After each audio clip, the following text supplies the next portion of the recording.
Yakut dengan iblis sama atau tidak? Yakut dengan iblis sama atau tidak? Yakut dengan iblis sama atau tidak? Saya katakan, hei kalian, saya katakan kepada kalian, dengarkan baik-baik. Ketika Yakut ingin menginjakkan tanah ke Ciamis, Yakut mau datang ke Ciamis, kira-kira terima atau jangan? Terima atau jangan? Terima atau jangan? Assalamualaikum warahmatullahi wabarakatuh. Alhamdulillah hadana hada ma kunna linahtadiya laula an hadana Allah. Wassalatu wassalamu ala Rasulillah sayyidina wa maulana Muhammad wa ala alihi wa mawadah wa ala alihi wa sahbihi ajma'in. Amma ba'd. Sahabat-sahabatku dimanapun kalian berada, salam sehat, salam sejahtera, mudah-mudahan taufik hidayah nikmat hidayah Allah selalu menyertai kita semua, Allahumma amin. Pada kesempatan ini saya akan menyajikan cuplikan video di mana provokasi yang dilakukan oleh para habaib yang mana mereka mengaku bahwa keturunan dari baginda Rasulullah Shallallahu Alaihi Wasallam. Sampai saat ini mereka belum bisa membuktikan fakta sejarah di mana keberadaan mereka yang sesungguhnya. Bahkan akhir-akhir kemarin penjelasan yang mereka harapkan itu adalah pamungkas, ya. Aqobatul Asqab langsung memberikan dari penjelasan mengenai kalangan Bani Ba'alawi. Kan tetapi ya, sama halnya yang dibahas yang diklaim oleh kalangan Ba'alawi itu sendiri, tidak ada plus, tidak ada nilai tambah yang diberikan oleh Aqobatul Asqab. Nah kali ini semakin menjadi di mana sudah sering terjadi provokasi, narasi yang disampaikan oleh para habaib Bani Ba'alawi ini.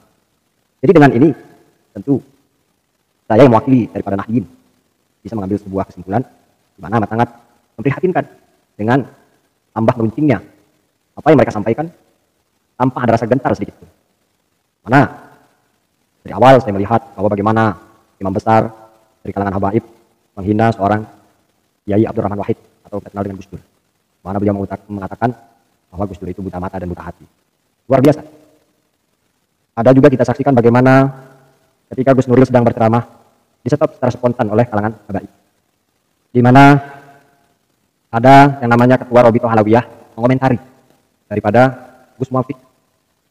Di mana pula akhir-akhir ini masih Ketua Robitoh Alawiyah merendahkan Yai Asep Saifuddin ketika ia memenuhi undangan di sebuah pengajian. Jadi dengan adanya latar belakang dan kejadian demi kejadian yang kita saksikan, maka hendaklah kita kalangan Nahdiyin bisa mencermati dan bisa mengambil suatu kesimpulan. Ini harus kita dorong supaya tentu NU, PBNU ini harus betul-betul terkoordinir. Jangan sampai ini menjadi sebuah bumerang di kalangan PBNU. Karenanya sebelum bertindak, sebelum mengambil suatu sikap dan keputusan, hendaknya ini dijadikan sebuah hujah, dijadikan sebuah pertimbangan untuk tidak ragu, menanyakan atau minta kejelasan tentang fakta sejarah mengenai daripada kalangan Bani Alawi, terutama tentu para habaib saat ini yang kita pertanyakan keabsahannya. Jadi amat sangat prihatin tentunya dengan kejadian-kejadian semacam ini. Seharusnya kalaupun mereka tidak ingin mengambil resiko atau bahkan mereka tidak menanggapi apa yang dikatakan oleh Kiai Imaduddin, mungkin kondisi ini akan baik-baik saja. Akan tetapi tensi dari para muhibbin dan para habaib ini semakin tinggi dan menunjukkan provokasi, rasis yang justru nampak dan terlihat semakin tinggi dan jelas bahwa ini adalah ancaman bagi kita kalangan Nahdiyin, PBNU dan sebuah keutuhan negara Republik Indonesia.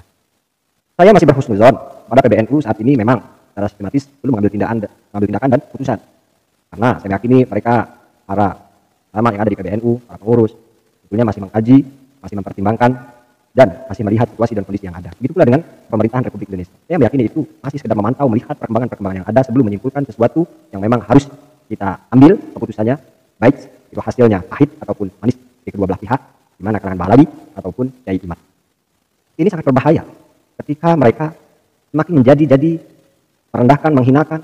Bahkan saya menyaksikan pula bagaimana Menteri Agama dihinakan oleh kalangan habaib. Bahkan tak segan mengatakan Gus Yakut Dajjal. Na'udzubillah. Jadi hal-hal semacam ini sudah nampak, sudah jelas bahwa bukan hanya sekedar PBNU yang terancam, akan tetapi sebuah keutuhan negara Republik Indonesia pun ini tentu juga harus hati-hati dan waspadai tentang kalangan habaib dan muhibbinnya. Saya yakin bahwa ketika PBNU dan negara mengambil satu tindakan, maka amat sangat mudah menyelesaikan ini.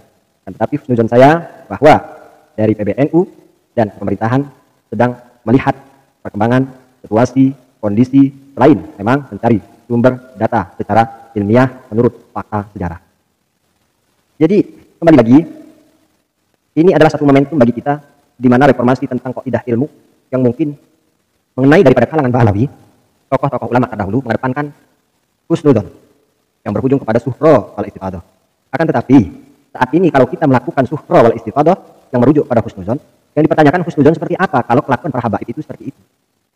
Jadi makanya tidak ada hal lagi yang meragukan untuk kita untuk meneliti, untuk meminta bukti, untuk betul-betul mereka bisa mengkonfirmasi keabsahan yang mereka klaim nasabnya tersambung pada baginda Rasulullah SAW, baik secara data akademi maupun secara ilmu modern. Jadi mudah-mudahan tentu sedikit komentar saya mengenai apa yang dilakukan oleh para habaib saat ini yang justru membuat kita justru tidak kunjung padam, akan tetapi semakin menjadi dan membara pertanyaan kita kepada mereka, keabsahan tentang mereka.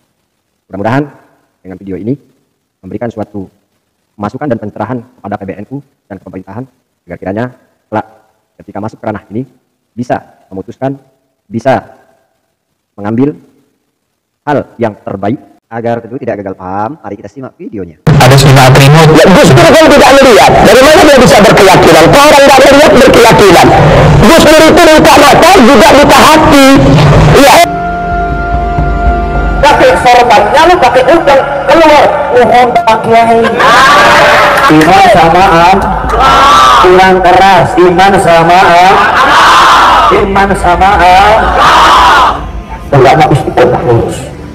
Datang orang bawa koper Pak Kiai iya ayah sakit terusnya napal jadi halal ya udah mohon imanuhum fi amrohu karena duit dia jual akidah na'udzubillah ini kata itu dah itu dah lu kalau lihat ada kiai habis direbangin sama polisi. Terus besok-besoknya tuh kiai punya motor NMAX baru turun dari dealer. Terus besok-besoknya tuh kiai punya motor NMAX baru turun dari dealer. Turi gaya. Kalau nggak berkumpul, anak turun di dealer wah. Kalau nggak berkumpul, anak turun di dealer wah. Ini ayam naon di jero ya. Wah. Ya sekepak saya merdeka.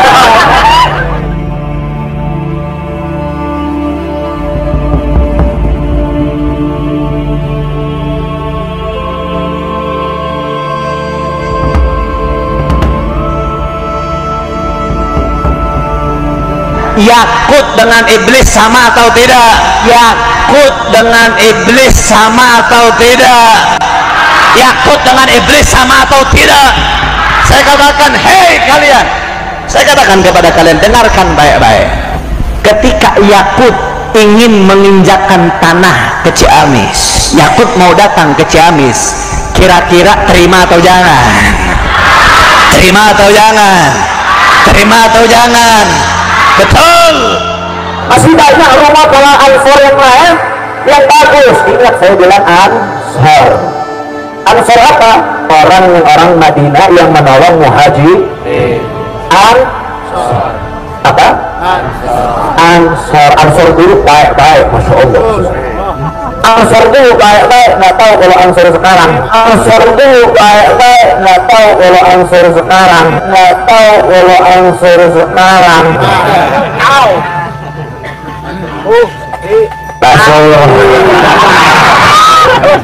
Biasa lah. Panik nih. Dunia. Juang nih. Juang nih.